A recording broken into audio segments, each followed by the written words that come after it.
Okay, class, guys.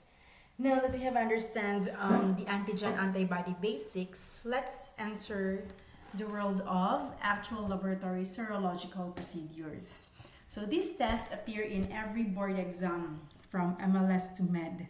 So kindly pay close attention to these mnemonics. I hope the mnemonics can help you also. I know na may mga nagawa din kayo ng mga mnemonics to remember well no, the details no, of our serological procedures. So let's start with the precipitation and agglutination. So what is their difference?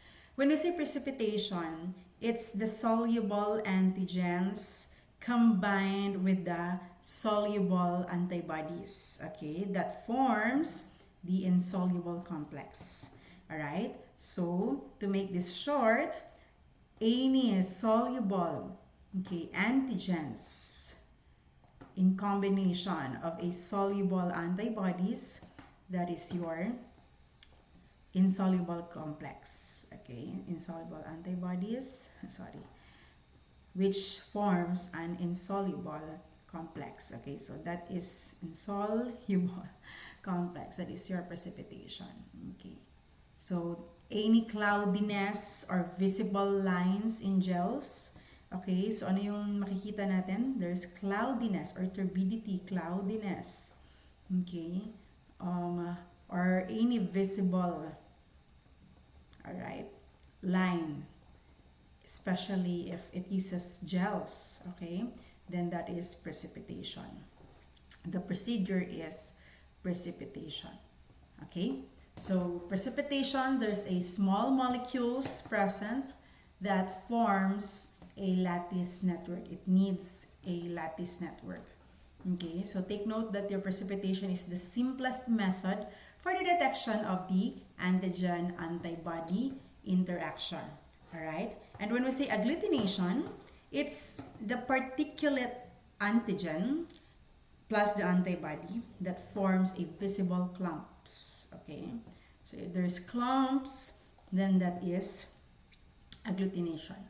So in agglutination, there's bigger particles, okay, bigger ang particles, which gives an easy visible clumping, okay, compared with your precipitation, small molecules lang, okay, kaya hindi siya visible ang clumping ang result ng ating precipitation, okay. So, kindly take note no, of this mnemonics when we say PPT. Hindi po ito PowerPoint presentation. But PPT is for precipitation, shortcut for precipitation, in which particles precipitate in tube or sometimes in jet, if it uses gel. Okay. Now, AGG for agglutination. Okay. So, AGG is aggregate on a slide. So, mostly, makikita natin yung clumping sa slide or sometimes pwede din sa tube, especially yung mga ABO typing, di ba? Or kaya yung compatibility na testing. Okay? Alright. Now, here's a board quick question.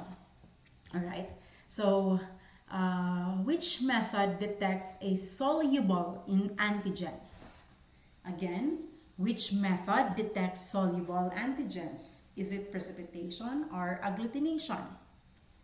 Correct, it's precipitation. Okay, so soluble antigens must bind and form insoluble complexes. All right. Now, there are different tests, no, for your precipitation. Okay, reaction. All right. So in precipitation reaction, all right, that measures the precipitation by the light scattering. Okay, kapag yung light scattering, these are the tests, no, the turbidimetry. Once scattering of light occurs in proportion to the size, shape, and concentration of the molecules present in solution, it is recorded in absorbance unit. Okay, in absorbance unit, a measure of the ratio of incident light to that of transmitted light. So this is turbidimetry. Alright? So, turbidity, no, or cloudiness of a solution yung na-measure. Alright, yung light intensity due to the reflection, absorption, or the scatter of light. Alright, so anong ginagamit to measure? It's the spectrophotometer or an automated clinical chemistry na equipment. Okay, so take note, turbid. Okay, for you to remember, turbid is trouble for light. Okay, so scattered yung light. There's trouble for light. Nagka-trouble sila. Okay. Alright, so more turbidity is more complexes present, therefore more light is being blocked. Okay? Alright. Now, another method not to measure the precipitation by light scattering is the nephelometry. Okay, so nephelometers measure light scatter at angles ranging 10 degrees Celsius, 10 degrees, sorry, at or to 90 degrees suspension. Alright, so amount of light scattered is an index of the solution's concentration. So the light source for nephelometry is, take note, 840 nanometer. Okay, so where is nephelometry applied? No, to detect the immunoglobulins, all right, the complement, okay, and also mga C-reactive proteins, okay, or the CRPs. All right, okay. So question, a quick board question. Which technique measures side scattered light? Okay, yes, correct. Kakasabi lang natin, it's the nephelometry. Alright, so it detects the light being scattered, not being absorbed. So kindly take note. Okay, now let's proceed to the precipitation reaction that measures the passive immunodiffusion. Okay, so the precipitation of the antigen-antibody complexes can also be determined in a support medium such as mga gel. Alright, so kaya may passive immunodiffusion. So the rate of the diffusion is affected by the size of the particles. Okay, so by the particles present, the temperature, okay, so particles, alright, it is affected by the particles, by the temperature, and also by the gel viscosity, okay, and also the amount of hydration.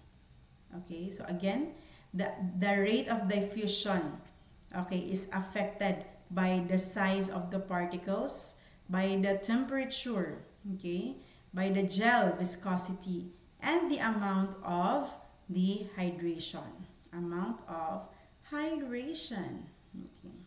So immunodiffusion reactions can be classified according to the number of reactants diffusing and the direction of diffusion. Okay. So radial immunodiffusion, okay, the principle of radial immunodiffusion is where antigen diffuses out of well in the gel into antibody containing gel, okay, and which the precipitin ring is being formed. No, once nag-diffuse yung antigen, no, dun sa gel containing the antibodies, then the product is precipitin ring. Alright, now take note that the diameter is proportional to the concentration of the antigen. Okay, so the area of the ring is obtained, measured, then once the ring or precipitin ring is obtained, then it is already measured, no, yung ating antigen concentration.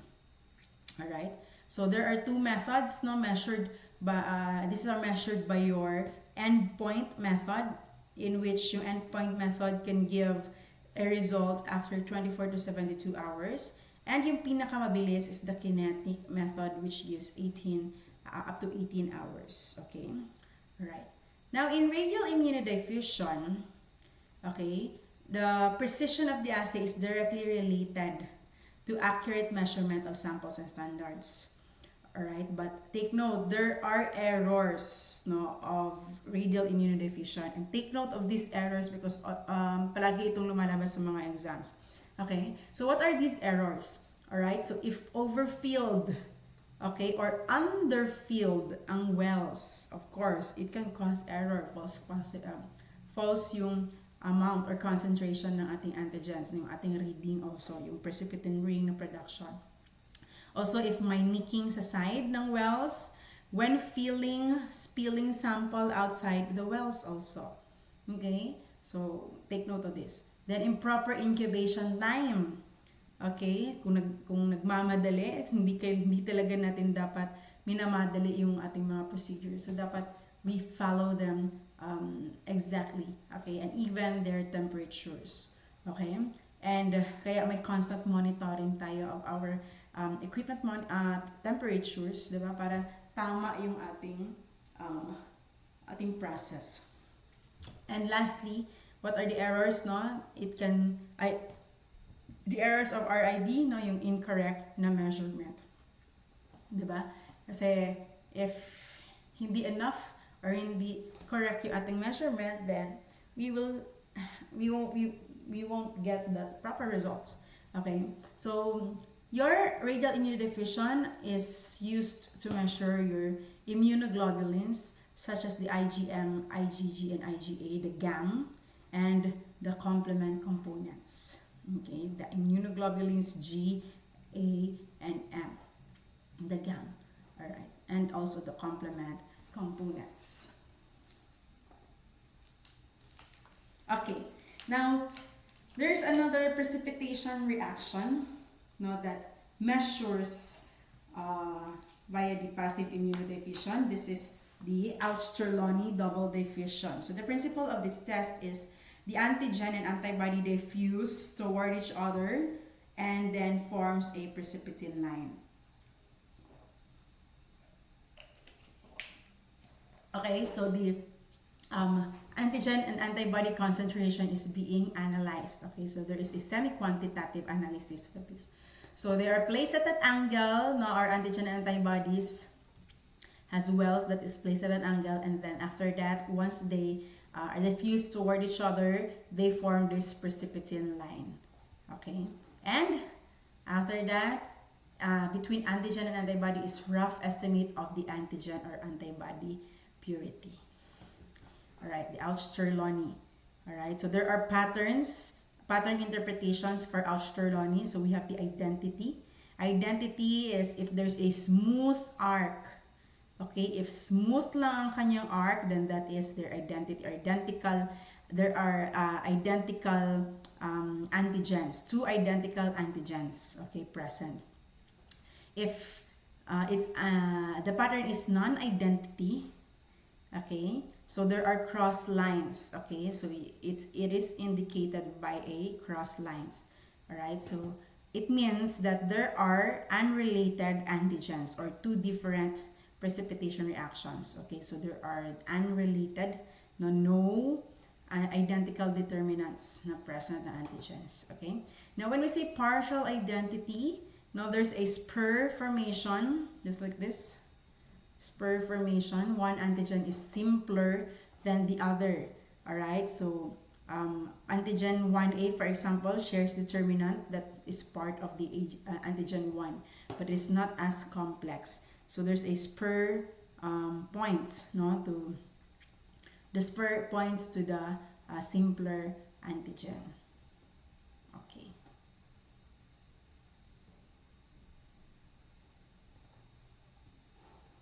Now, a quick question, no, for Australoni. In Australoni, spur formation indicates what kind of pattern?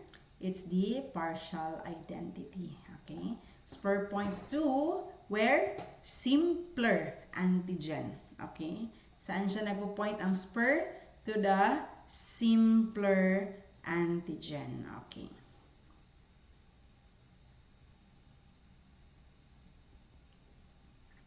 Alright, so here's another measurement, okay, for your precipitation, which is via the electrophoretic technique. Okay, so when we say electrophoresis, this is a method wherein it separates the molecules. Okay, separates the molecules according to their differences in their electric charges. Okay, so when they are placed in an electric field. All right, so one example of your electrophoresis is the rocket immunoelectrophoresis. Okay, so rocket, when you say rocket, it is an electrical charge applied to radial immunodiffusion, okay, to facilitate migration of antigen into agar. Okay, so the height of the rocket-shaped precipitin band proportional to the concentration of the antigen. Okay, so yeah, electrophoresis is used to facilitate the migration of the antigen. Okay, so rocket immunoelectrophoresis, no, are known as the, wala sa notes and wala din dito sa slides, it is known as the Laurel method. Okay, alright. So, your rocket immunoelectrophoresis can be is one-dimensional na electroimmunodiffusion. Okay, so with the process of electrophoresis plus the antigen diffusion, then there's a precipitin line forms a rocket shape. Okay, so para siyang rocket. Alright, or then the height of the rocket, no, determines the antigen concentration. Okay. Next is the immunoelectrophoresis, okay, or the IEP, immunoelectrophoresis. Na in this method, in this technique, it's a double diffusion technique, okay? So ulitin natin itong si rocket immunoelectrophoresis. This is a one-dimension, okay, na electroimmunodiffusion. But with immunoelectrophoresis, it's a double diffusion technique that incorporates the electrophoresis current to enhance the results. So the electrophoresis, no, then may diffusion na nangyari ng antigen concentration, then qualitative and semi-quantitative is being measured. Then this screens the serum proteins. Okay, this screens the serum proteins, and your immunoelectrophoresis is used for the detection of myelomas. Okay, qualitative and semi-quantitative technique of your immunoelectrophoresis is for the myeloma detection. Okay, so there are, in immunoelectrophoresis, there is a separation of proteins first. Then, after that, it then identifies the antibody. Okay, so ayan, ito yung immunoelectrophoresis. Double yung diffusion. Alright. Okay, another measurement of precipitation via the electrophoretic techniques, okay, is the immunofixation electrophoresis. Okay, so the proteins are separated by electrophoresis, then antiserum was placed directly on the gel. After that, there is a antigen antibody complexes, all right, being formed, and then those antigen antibody complexes precipitates, all right. Okay, so your immunofixation electrophoresis is much more sensitive. Okay, so this is sensitive than your immunoelectrophoresis. Okay, so immunoelectrophoresis. Okay, so your immunofixation electrophoresis is much more sensitive. It is sensitive than your immunoelectrophoresis. Okay, it's much more sensitive, alright? So this fixes the antigen in place using the anti-sera. Okay, so it uses anti-sera to fix the antigen in place. Now, with the specimen CSF, urine, okay, low-level proteins in low-level concentration of proteins, no, madetect yung antigen, alright? So this includes yung mga tests na Western blot, which adapts the immunofixation electrophoresis. Okay, yung Western blot, ang ginagamit niya is ang immunofixation electrophoresis, which is known to be the confirmatory test for your HIV. Alright, so para hindi malito with immunoelectrophoresis and immunofixation electrophoresis, electrophoresis versus immunofixation electrophoresis. Okay, so IEP means this method identifies everything poorly. Okay, it identifies everything. Sorry for my handwriting. Okay, poorly. Okay. And ang IFE naman natin, since this is much more sensitive than your IEP, no, it identifies everything fully and exactly. Okay, ayan. Okay, sana hindi malito. Sana hindi makalimutan. Okay, now we're done with the precipitation techniques. Let's proceed with the agglutination. Now, as what I said earlier, agglutination is a visible clumping or aggregation of particles that is caused by the combination with specific antibodies. Okay, so there are two steps, no, which are board frequently asked questions. What are the two steps of agglutination? Of course, it starts with sensitization or the initial binding of the antibodies to the antigen. Okay, so there are antibody binds to the antigen sites. Okay, and the second process of your agglutination is the lattice formation. All right, or the formation of large aggregates. Okay, so there's a cross-linking. Therefore, if there's a cross-linking, there's a visible clumping. All right, so take note the presence of participating particles, no, such as the erythrocytes, mga RBCs natin, bacterial cells, inert carriers such as yung mga latex particles. So these are necessary for enhancing or kaya sa visible agglutination or visible clumping. Okay? And take note, in 1896, Gruber and Durham published the first report about the ability of antibody to clump the cells based on observations of agglutination of bacterial cells by serum. So, take note of that. Baka lumabas. Okay. Alright. Now, in sensitization, no, makita natin sa illustration na to. Again, sensitization, it is the binding of the antigen, no, to the antibodies. Alright. So, for example, these are the epitopes. These are the antigen binding sites or the epitopes, no, and the antibody binds to the specific epitopes. Ayan. So there's a sensitization. Sensitize siya. Alright. Now after that is lattice formation. Okay. So may yung Fab portion ng isang antibody, okay, attaches to a specific epitope, no, ng isang antigen, and then attaches na naman yung isang Fab niya na binding site to another epitope of the antigen. So there's a cross-linkage. No? Cross-linkage is formed between the cells, resulting now the visible clamping. So this is now the agglutination. Okay. Alright. Now, there are different types of agglutination. So typically, most agglutination tests are qualitative, simply indicating the absence or presence of the antigen or antibody, but dilutions can be made to obtain semi-quantitative results for agglutination. Okay, so in direct agglutination, right, the antigens are found naturally on the particle, no, such as the RBCs. For example, this is an RBC. Okay, so may mga epitopes siya or may mga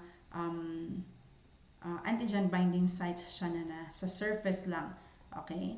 And also same with your bacteria. For example, if it is a rod.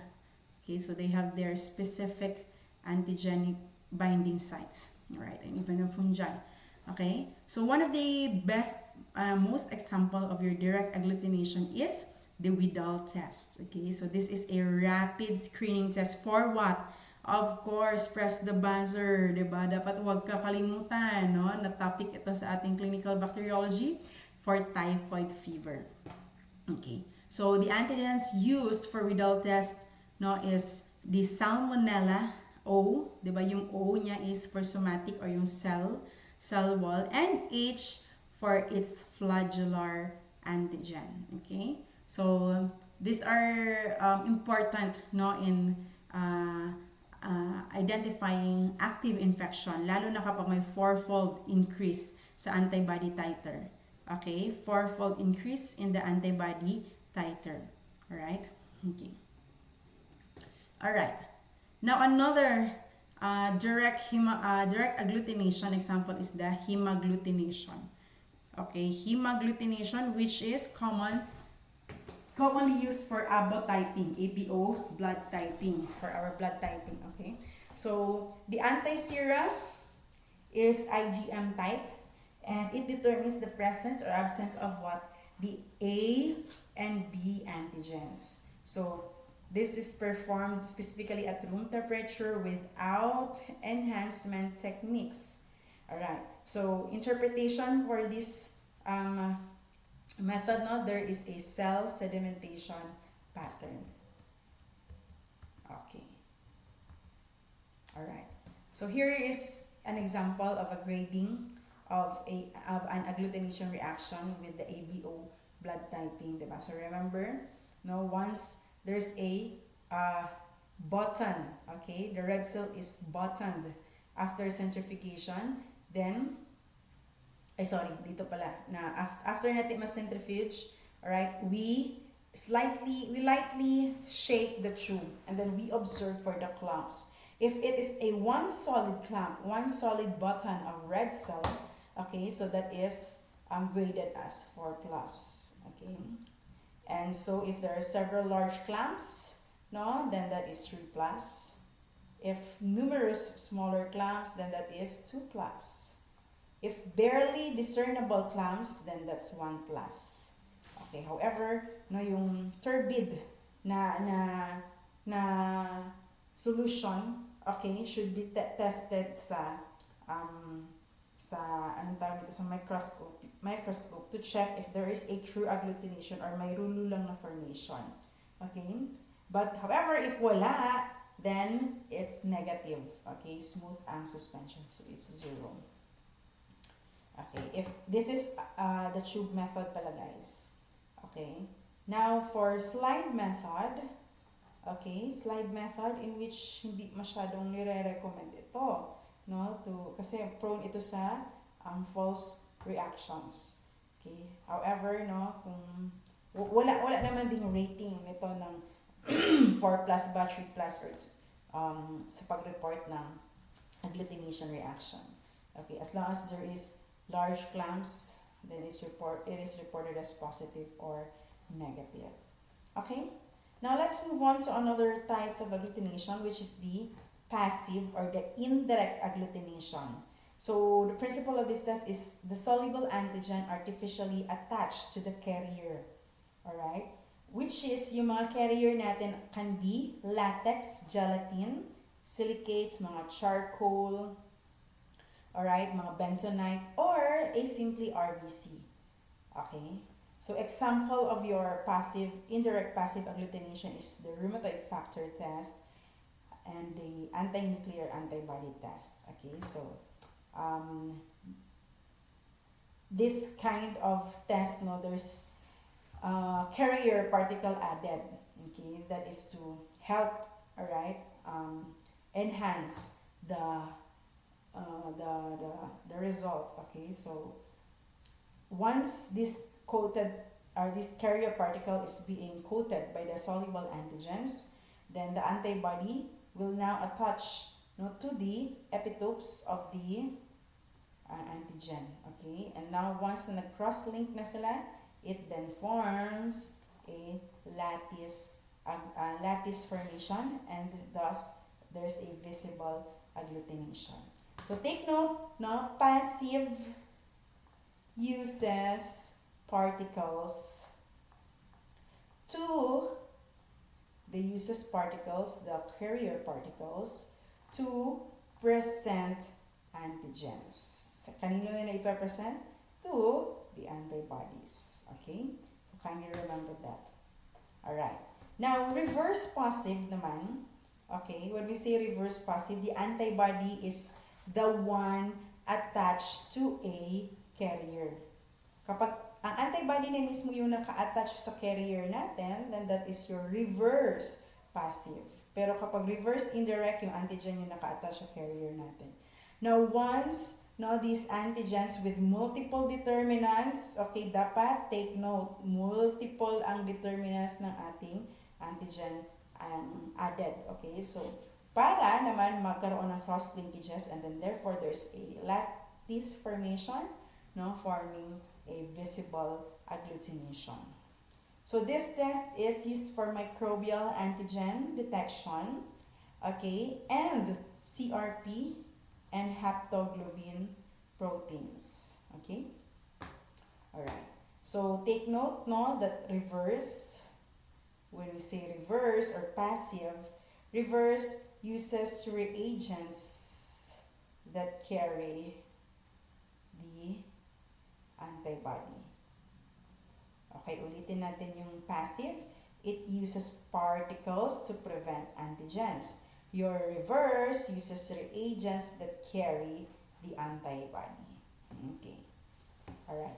Now, take note that the principle is the same for all latex particles coated with antibody that are reacted with a patient sample containing the suspected antigen.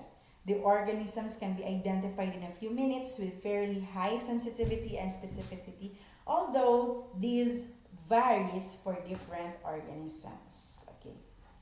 Now, if the patient sample has no free hapten, the reagent antibody is able to combine with the carrier particle and produce a visible agglutination. Okay, so this is the agglutination inhibition. So, ibig sabihin, inhibited yung agglutination. Alright, so this is based on the competition between particulate and soluble antigens for limited antibody combining test only.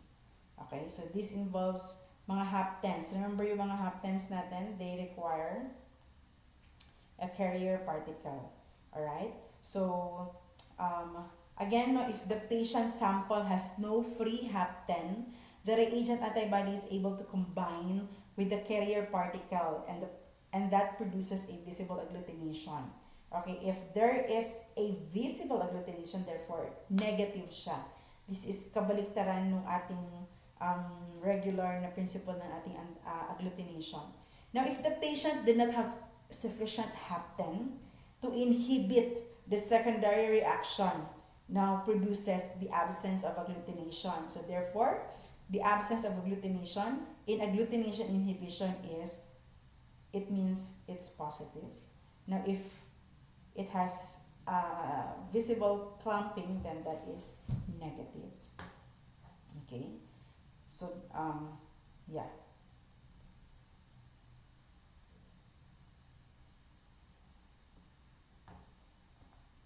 All right. Now let's proceed to hemagglutination inhibition. Okay, so in this test, the reactions use the same principle with the hemagglutination, except that the RBCs are the indicators. Okay, so this test is used to detect the antibodies to certain viruses such as your rubella, your mumps, measles, influenza, para-influenza, hepatitis B virus, herpes virus, and the adenovirus. Okay, so these RBCs have naturally occurring viral receptors. Alright? So when virus is present, spontaneous agglutination occurs because the virus particles link the RBC together. Okay? So presence of patient antibodies inhibits the agglutination reaction. So again, if in hemagglutination inhibition, if the patient has the antibodies, then the virus is unable to cause the RBC agglutination. Okay? So, yeah, that's it about the hemagglutination inhibition. Alright. Now, another method, another type of agglutination is coagglutination, wherein the bacteria, or it uses the bacteria as the inert particles. Okay? So, familiar ng coagulation, okay, na test, in which antibody is attached to these bacteria. Okay, so for example, this is the bacteria. Now, the FC portion is attached to the surface of the bacteria. Alright?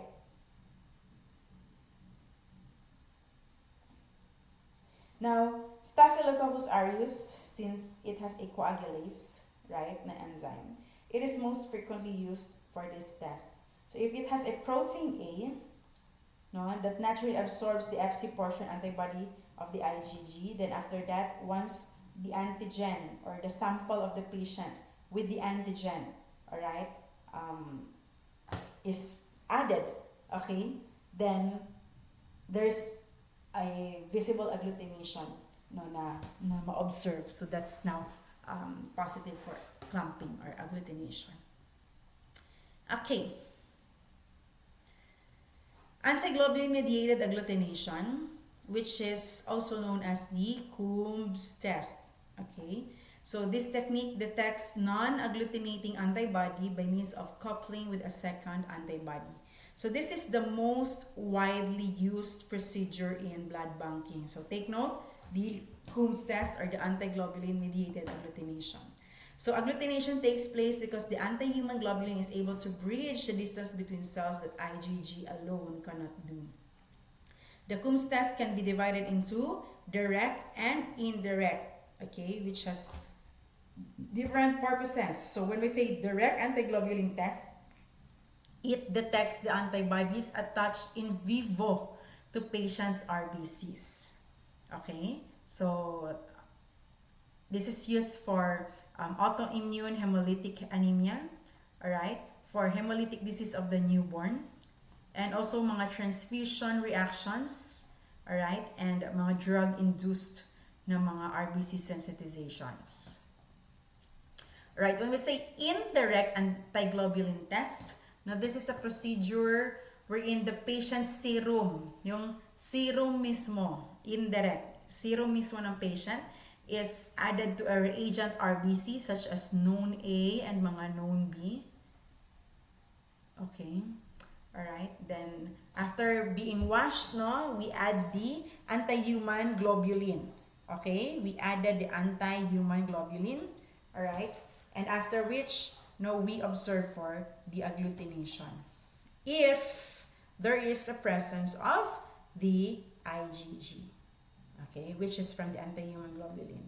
Alright, so this test is used for cross-matching, okay, antibody screening, and identification of the allo antibody.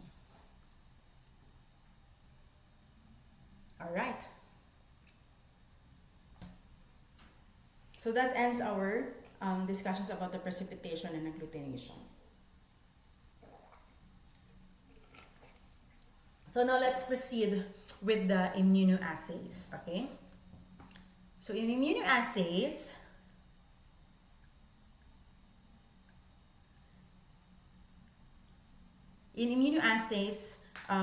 we need to take note of these terms, no, such as the ligand, isotopic, non-isotopic.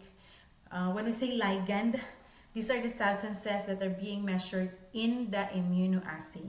So ligands can be antigen or an antibody. Alright? When we say isotopic, these are immunoassays that uses radioisotopes as the label. Okay?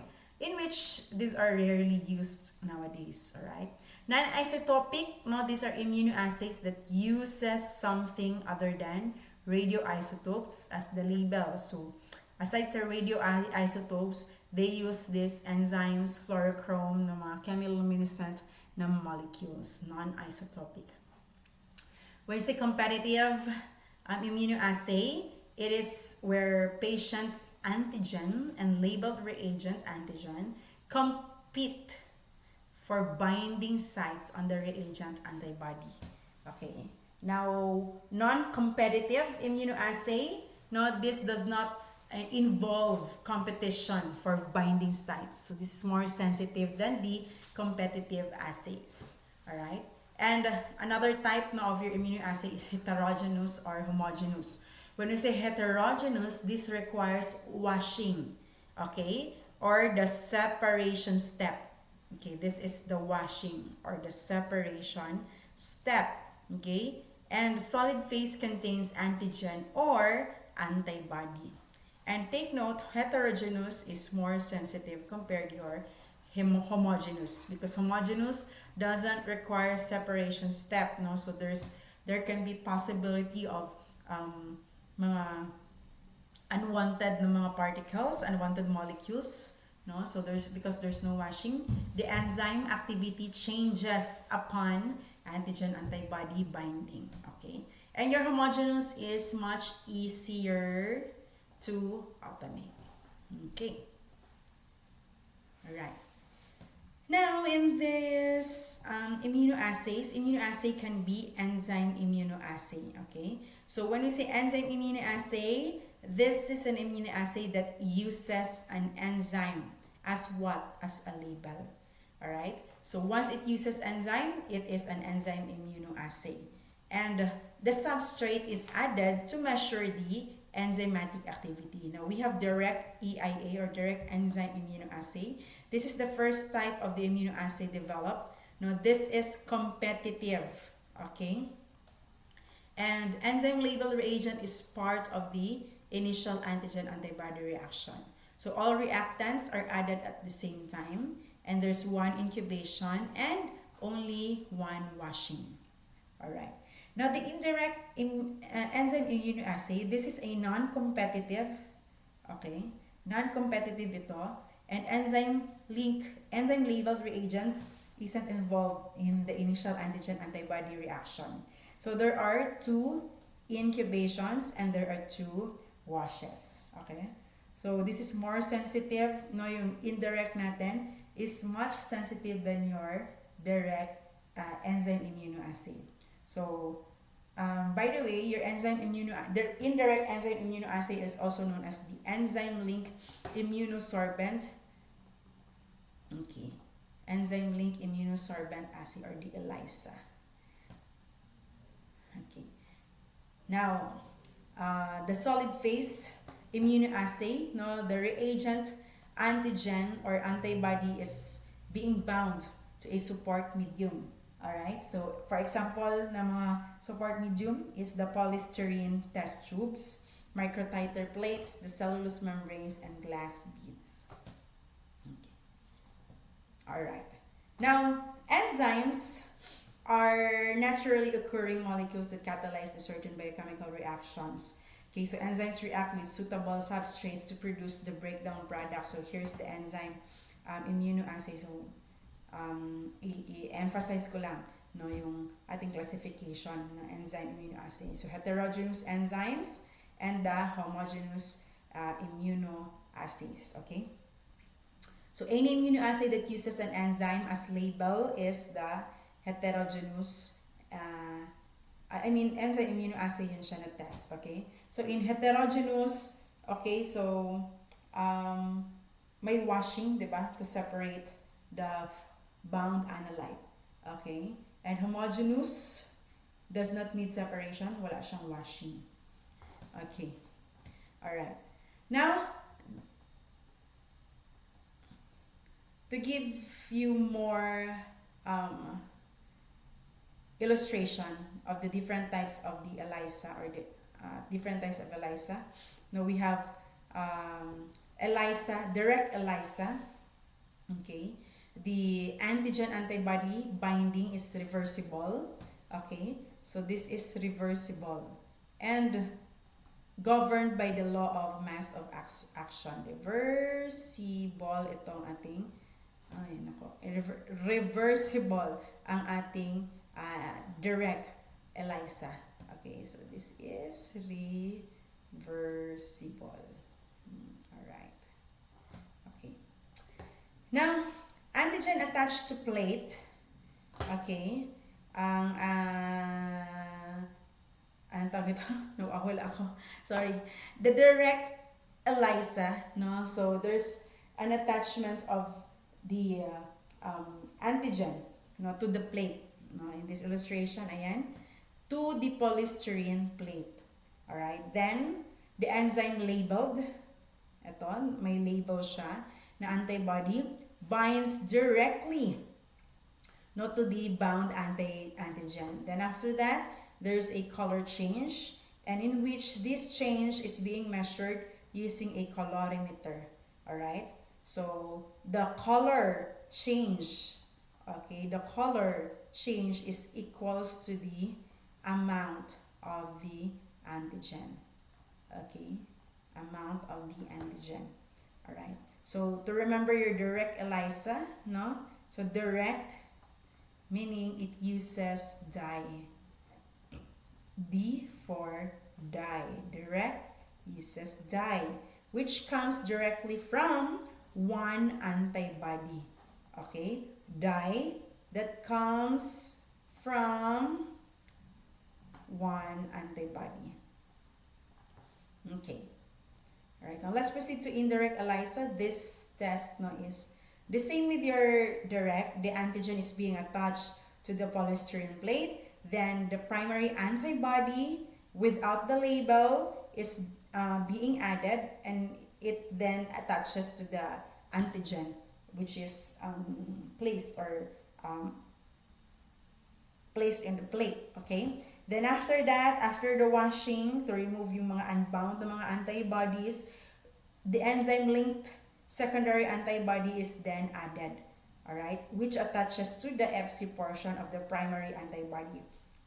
After another washing, no, the substrate is being added and is converted by the enzyme-linked antibody to produce a colored product. Okay? And this is measured via a colorimeter. Alright? Okay, so, ayan. Sa indirect naman, kindly remember, indirect. When we say indirect ELISA, this involves two antibodies. Okay. So, since may dalawang letters na dinagdag sa direct, therefore, may dalawang antibodies na involved in this process. Okay, so para ma-remember. Para-paraan, para di malimutan. Okay, so now we have the sandwich ELISA. Okay, take note that this method, sandwich ELISA, is the most sensitive form. Okay, sandwich is the most sensitive form of ELISA. Okay, so in sandwich ELISA, the antibody is being attached to the plate. So remember, in direct and indirect, the antigen is being attached to the plate. Now, in sandwich, it's the antibody being attached to the polystyrene plate. Now, the antigen binds to the primary antibody that is being attached to the plate. Then after that, there's another antibody added, in which it will attach to the epitope of the compound. Okay, now the secondary antibody binds to the second epitope, then the enzyme labeled antibody is added. Okay, so it has the enzyme labeled, all right, antibody. Then this now produces the color. All right, now the color produced, okay, is being measured. All right, and so therefore, a positive reaction, of course. Now, remember the mnemonic for sandwich. It's antibody and the antigen. And the antibody, the primary antibody, okay, with the enzyme link na antibody. Okay? So, sandwich siya. Di ba parang sandwich, so this would be the bread. And this is the meat. And then this is the bread. Okay? Sandwich. Alright. Again, your sandwich ELISA is the most sensitive form of ELISA. Now, a quick board question. Which ELISA is best for detecting low antigen levels? Yes, correct. It's your sandwich ELISA. Okay, sandwich ELISA, it's sensitive, so therefore it can detect low antigen levels. So it uses two antibodies in which, syempre, dalawang antibodies na yan. It can detect high specificity and also high sensitivity. Alright. Now, again, enzymes are naturally occurring molecules that catalyze certain biochemical reactions. Now, enzymes react with suitable substrate to produce breakdown products. Okay, so we have this pala natin ito na-discuss. Sorry. Paulit-ulit na lang ako. Okay. EIA, yung kanina, enzyme immunoassay, enzyme-linked immunosorbent assay, or the ELISA. Okay, and the sandwich, or the capture ELISA. Okay. Now, enzyme immunoassay, rapid ELISA, take note, no? So, may membrane-based siya. It is a membrane-based na method. Alright? So, their agent, antigen, or antibody are bound to the membrane, either of the two antigen or antibody, to a single-use cassette. Okay? Then, the sample is being added. Then, if there's a presence of antigen-antibody complex, no, then therefore, there's a color reaction. And it may have built-in control also atong rapid ELISA. Alright? And this is usually qualitative. So, positive or negative yung results. Okay? Now, the enzyme multiple immunoassay technique, or the EMIT. Okay? So, this method is homogeneous. The antigen in specimen and enzyme-linked labeled antigen compete for binding sites on the reagent antibody. So, when the enzyme-labeled antigen binds, the enzyme activity is inhibited. So, enzyme activity is directly proportional to the concentration of the antigen in the specimen. So, take note of that. This method is used for determination of low molecular weight analytes not readily measured by other methods such as your hormones, therapeutic drugs, drugs of abuse. So, your EMIT is an automated method. Alright. Now, let's proceed to the fluorescent immunoassay. Now, the principle of fluorescent, okay, immunoassay. Now, this uses fluorescent labeled antibodies, now, to detect antigen-antibody binding. So, here are the different methods of a fluorescent immunoassay: the direct fluorescent antibody staining, okay, or the DFA. So, the specimen is placed on a glass slide and overlaid with a fluorescein labeled antibody. Okay, so if corresponding antigen is present from the specimen, the labeled antibody binds, okay? Then fluorescence is observed with fluorescent microscope. Then it detects now the antigens present. Then the fluorescent labels used in this staining is the fluorescein isothiocyanate or the rhodamine B isothiocyanate. Okay, so take note, these are board-worthy questions. Okay, so ano to yung mga fluorescein label na ginagamit with our direct fluorescent antibody? It's your fluorescein isothiocyanate and rhodamine B isothiocyanate. Okay, so your DFAs are commonly used in bacterial determination, okay, detection, and viral antigens. Okay, we have indirect fluorescent antibodies, or the IFA staining. The reagent antigen on the glass slides is overlaid with patient serum. So, kabaliktaran. So, napansin nyo ba na kabaliktaran halos ang kapag direct and indirect? No? So, indirect, sa fluorescent immunoassay, the reagent antigen is being placed, added with the patient's serum. So, if there is presence of antibody from the patient's serum, the antigen from the reagent attaches to the antibody. When fluorescent labeled anti-human globulin is added, okay, it attaches to the antibody, and so that's what it fluoresces under the fluorescent microscope. Alright, so this technique is also known as the sandwich technique of the fluorescent immunoassay. So, this detects the antibodies in the serum. Okay, kapag direct fluorescent antibody, so it detects the antigen, while the indirect detects the antibodies in the serum. So, such example for indirect is the fluorescein anti-nuclear antibody, or the FANA, and the fluorescein treponemal antibody for your syphilis. Alright. Now, another method for your fluorescein immunoassay is the fluorescence polarization immunoassay.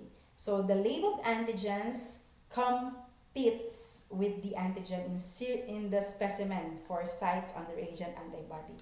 So, free labeled antigen rotates rapidly, then it emits little polarized light. Okay, then once it bounds, no, once the bound labeled antigen rotates more slowly, then it emits more polarized light. So the amount of the polarized light is inversely proportional. Take note of this, okay? The amount of the polarized light is inversely proportional to the concentration of the antigen in the specimen. Okay? So this method is a competitive method, right? And homogeneous, meaning no washing is needed. And this is automated. Okay, kindly take note of this. The fluorescein polarization immunoassay. So such testing is used for this fluorescent polarization immunoassay are for therapeutic drugs and for hormones. All right. Now, there are serological tests for your bacterial infection. So, ang dami-dami nito. Okay? So, please bear with me, if may times na nini-read ko na lang itong table. Okay? So, for anti-streptolysin O, for your streptococcus, group A, okay, anti-streptolysin O, the sequelae, of the group A, streptococcus, alright, infection, kapag untreated siya. Ano nga yung sequelae na yon? The rheumatic fever and the post-streptococcal glomerulonephritis. Acute rheumatic fever and the post-streptococcal glomerulonephritis. Now, rheumatic fever, if galing sa strep throat, diba? If it's untreated, it will lead to rheumatic fever attacking the heart. Okay? And also post-streptococcal glomerulonephritis. But if the infection is cutaneous, okay, if cutaneous ang infection ng group A, it will directly lead to, ang sequelae niya, it will lead to post-streptococcal glomerulonephritis. Hindi na siya magli-lead to rheumatic fever. Okay. So, the method for your ASO, anti-streptolysin O, is nephelometry. Alright? So, in this method, it uses the recombinant streptolysin antigen. And if the antibody is present, there's antigen-antibody complexes being formed, and therefore, the light being scattered is increased, and so it is measured. So, replaces classic neutralization method, yung ating ASO. Alright, now we have the anti-DNase B. Alright, so the same pa rin ito for the diagnosis of the sequelae of your group A streptococcus na infection. Alright, so for rheumatic fever and glomerulonephritis, okay, following skin infection. So, yun yung sinabi ko kanina, yung mga cutaneous na mga infection or skin infections. Okay, so the methods used for the anti-DNase B, okay, is the enzyme immunoassay and the nephelometry. So, ang EIA is much specific for your anti-DNase B. Alright? So, your nephelometry may be positive when an ASO is negative. Alright. Now, streptozyme, still for the diagnosis of the sequelae of your gas infection. Okay? So, this is a slide agglutination method. So, streptozyme uses the RBCs, the sheep's RBCs, that are coated with several streptococcal antigens. Now, in this method, there's a lot of false positive and false negative results. Therefore, this should be used in conjunction with your ASO and anti-DNase. No? So, when you do streptozyme, you test it alongside with your ASO or the anti-DNase B. So, serial titers should be performed also, okay, for your streptozyme. Now, for Helicobacter pylori antibodies, okay, the helicopter, it's Helicobacter, baby, okay, Helicobacter pylori, which is a causative agent of the gastric and duodenal ulcers, that is, of course, common, no, lalo na sa mga bad yung lifestyle, okay? Alright, so this method, uses ELISA, okay? ELISA or enzyme-linked immunosorbent assay, mga rapid test kits, and PCR, okay? So, your ELISA is most, it detects most IgGs, all right? So 25% is decreased in titer, no? Therefore, if there's a 25% decrease in titer, it means it's a successful treatment. The antibodies, by the way, of your Helicobacter pylori remain for years. Okay, so even if treated na, nandun pa rin yung antibodies for H. pylori. Okay, so positive rapid test should be confirmed via the ELISA. Okay, so for example, sa rapid test kit, okay, nag-positive siya. Since this is just a screening, it can be, since homogeneous siya na type, walang washing, so there can be bound antigens or kaya mga contaminants or unbound or unlikely na mga components, no, that can lead to false positive results. Therefore, kailangan siya i-confirm via the ELISA. Then, Mycoplasma pneumoniae antibodies. So, this is used to detect for primary atypical pneumonia, diba? Our Mycoplasma is the causative agent for primary atypical pneumonia. So, most common method, okay, used in this detection of your Mycoplasma pneumoniae is the enzyme immunoassay. Alright, so such as agglutination, immunofluorescent assay, and molecular methods. So these methods can test for the IgM and IgG antibodies against your Mycoplasma pneumoniae. And this replaces cold agglutinin, which is non-specific. Another bacterial infection, the intrinsic, okay, obligate rickettsial infection. Okay, so rickettsia is the causative agent of typhus, Rocky Mountain spotted fever, and other rickettsial infections. Alright, so to detect your rickettsial antibodies, we prefer use the IFA or the immunofluorescent assay, in which it is the gold standard for your rickettsial detection. Okay, alright. So, microimmunofluorescence and the PCR also. But the gold standard is the immunofluorescent assay. Alright? So, the organism rickettsia specific assays replace, itong IFA natin, replaces the Weil-Felix reaction. Because Weil-Felix reaction was non-specific. Okay? Mas specific si IFA for your rickettsia. Alright. Alright, now we have also the test for your infectious mononucleosis. Okay, so we have this heterophil antibodies and EBV specific antibodies. So let's differentiate them. Okay, so in terms of their specificity, your heterophil antibodies are non-specific antibodies that agglutinate. Okay, take note, hetero. This agglutinates the horses RBCs, the sheep's, and the bovines RBCs. Okay, heterophil antibodies are type of antibodies that react with similar antigens from the different species. Okay, and the occurrence of your heterophil antibodies, most patients, 90% of the patients develop in first month of illness these heterophil antibodies.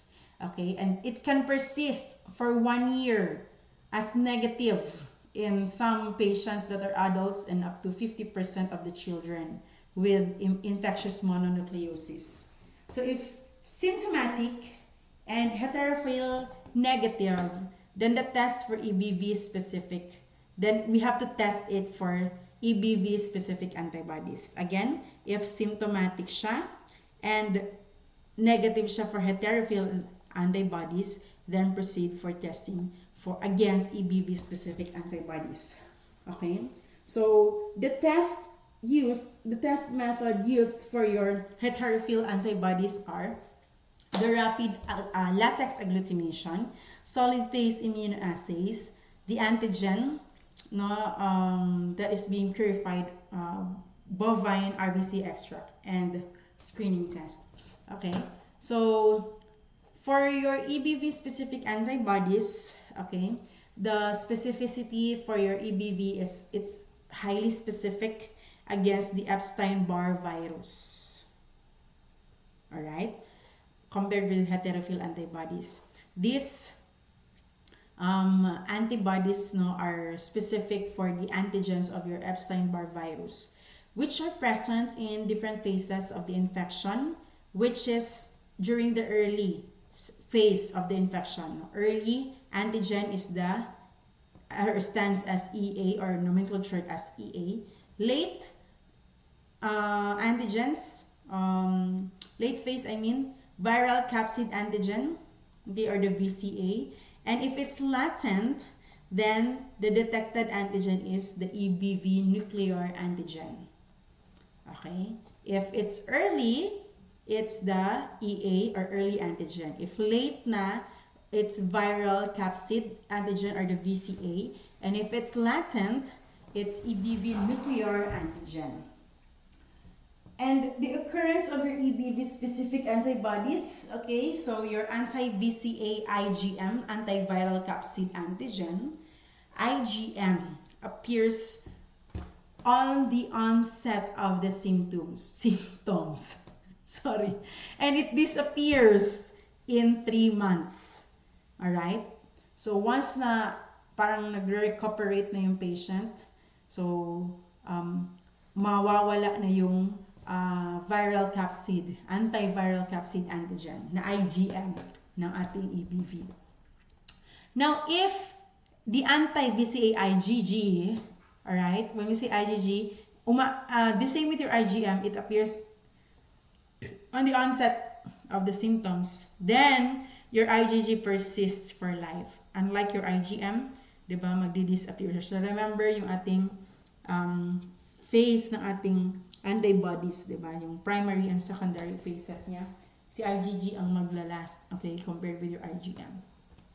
Anti-EBNA or the EBV nuclear antigen, no, present during the convalescence na symptoms ng ating patient. Convalescence, stage ng ating patient for infectious mononucleosis. Then, if acute infection naman, take note of these antibodies present during the acute infection of infectious mononucleosis. It's the anti-VCA IgM, anti-VCA IgG, and your anti-early antigen. So, take note of these 3 antibodies. No, tinatanong po ito. And once past infection, okay, it indicates it is indicated by these antibodies, anti-EBNA, anti-VCA IgG, and negative po. Take note, negative siya sa anti-VCA IgM. Take note, past infection. Therefore, ang maiiwan ay ang anti-VCA IgG, and at the same time, your latent antibody, which is the EBV nuclear antigen. Okay? Alright. Now, the test used for your EBV specific antibodies, take note, the IFA or the indirect immunofluorescent assay. Okay? And the ELISA, chemiluminescent assays. Alright? And take note, the gold standard is the indirect immunofluorescent assays, but take note its cost, okay, or the disadvantage of the IFA. It's time consuming and harder to interpret. Though it's a gold standard, but again, the disadvantage is time consuming and harder to interpret. Okay, the molecular test can be used also for immunocompromised patients who do not produce the antibodies against the EBV, okay, or the Epstein-Barr virus. Alright, so we're done with the infectious mononucleosis. Now let's proceed with the syphilis.